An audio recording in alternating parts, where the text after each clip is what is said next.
Here I have HUAWEI P10, and today I'm going to show you how to block number on this device. So first of all, you have to open your phone application, then tap here, go to the blocked, then tap on the gear icon, and then to the block list.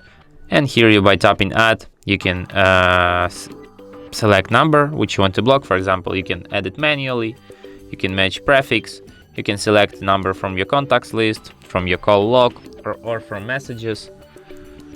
Let's, for example, add number manually. You just enter number which you want to block, tap OK, and then this number will never call you again. Same way, you can select it from your contacts. As you can see, I have no contacts on my device. And that's it. Thanks for watching.